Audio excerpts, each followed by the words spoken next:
नमस्कार दोस्तों। 2026 विधानसभा चुनाव का आगाज हो चुका है और सारी पार्टियां जो है वो कूद चुकी है मैदान में।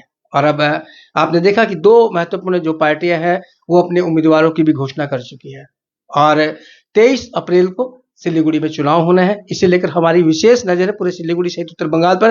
लेकिन बात करें सिलीगुड़ी की, और आज सिलीगुड़ी में जिसका इंतजार था, भारतीय जनता पार्टी ने भी अपने उम्मीदवार की घोषणा कर दी है और उन्होंने शंकर घोष जो कि वर्तमान विधायक थे उन्हें ही वापिस अपना उम्मीदवार बनाया है। और आज सीपीएम पार्टी की तरफ से भी उम्मीदवार की घोषणा की गई है और जय चक्रवर्ती को उम्मीदवार बनाया गया है।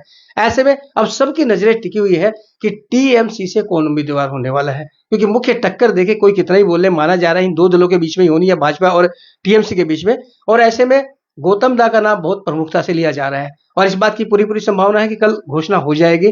तो ऐसे में हम गौतम दा के पास पहुंचे हैं और गौतम दा से ही जानना चाहेंगे सबसे पहले तो यही कि गौतम दा, आज भारतीय जनता पार्टी ने अपने उम्मीदवारों की घोषणा की है और जो आसपास की जितनी भी सीटें हैं, जो उनके सिटिंग एमएलए थे, सभी को टिकट दी है और सिलीगुड़ी से शंकर घोष को टिकट दी है। तो इस पर आपकी प्रतिक्रिया क्यों होगी, क्योंकि अगर जैसा माना जा रहा है कि आपको ही टीएमसी उम्मीदवार बनाएगी ऐसी उम्मीद है, और ऐसे अगर आपको उम्मीदवार बनाती है तो आपकी टक्कर उनसे ही होने वाली है। देखिए, हम तो अभी तक नई जानकारी है, कल जब लिस्ट आएगा देखा जाएगा। तो किसी न किसी से तो कॉन्टेस्ट करना ही है।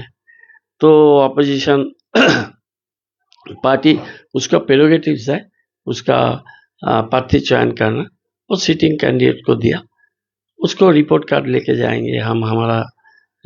हम कैंडिडेट होने से हमारा रिपोर्ट कार्ड नहीं तो हमारा दल का जो परफॉर्मेंस वो लेके जाएंगे। सिलीगुड़ी जनता बहुत पॉलिटिकली कॉन्शियस है, वो लोग चयन करेगा किसको चुनना है। जब तक घोषणा नहीं हो जाती है ना, तो आपसे बता दें दर्शकों, गौतम दा हमारे साथ हैं। गौतम दा, ये आपने देखा था कि जब शायद आप, ये पहला मौका है शायद विधानसभा सिलीगुड़ी से आप लड़ेंगे अगर होता है तो? फर्स्ट टाइम विधानसभा चुनाव लड़ेंगे। और गौतम दा ने सिलीगुड़ी के लिए बहुत काम किया, मेयर के रूप में भी काम किया। तो गौतम दा यही कह रहे हैं कि रिपोर्ट कार्ड के आधार पर ही सबको टिकट दे रहे हैं और ये भी रिपोर्ट के मतलब जो इनका काम है उसी के आधार पर वोट मांगे। गौतम दा, एक बहुत बड़ा सवाल है कि जब लास्ट विधानसभा चुनाव हुआ था तो उसमें शंकर घोष चुनाव जीत गए थे, पार्टी बदली थी, चुनाव जीत गए थे और ज्यादा मतों से जीते थे खूब। लेकिन उसी के बाद देखा गया, एक साल बाद ही जब चुनाव हुए सिलीगुड़ी म्युनिसिपल कॉर्पोरेशन के, वो अपने ही वार्ड में चुनाव हार गए। तो इसको लेकर क्या कहेंगे, क्या फिर संभावना है इस बार भी ऐसा ही कोई खेल होगा? देखिए, नहीं हारा है, सिर्फ वो वार्ड में थर्ड हुआ था। थर्ड एक बहुत महत्वपूर्ण बात है जो बंगाल का जनता का जानकारी होना चाहिए। वो थर्ड हुआ था और तृणमूल कांग्रेस, उसका रिबेल कैंडिडेट, उसका बीच टक्कर हुआ था। हाँ, और वो थर्ड उधर में है। और एक बात हम बोलना चाहता है, हर इलेक्शन अपना ढंग है, अपना गति है।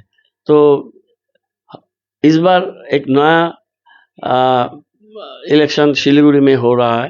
हम तो कभी सिलीगुड़ी से 4 बार हम पार्षद थे एक ही वार्ड में।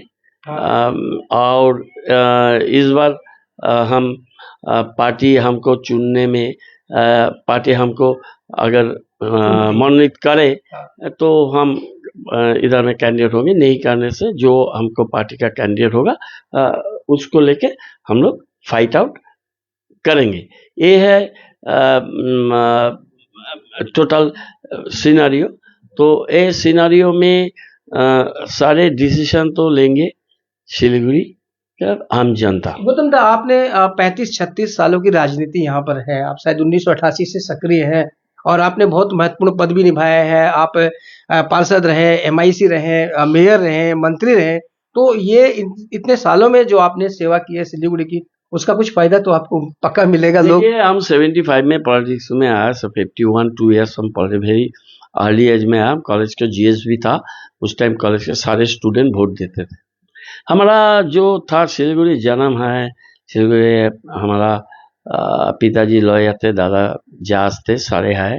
तो बहुत सारे पद हम निभाया, हम काम करने का कोशिश किया सिलीगुड़ी, डगबाम, फुलबाड़ी, सारे नॉर्थ बंगाल में।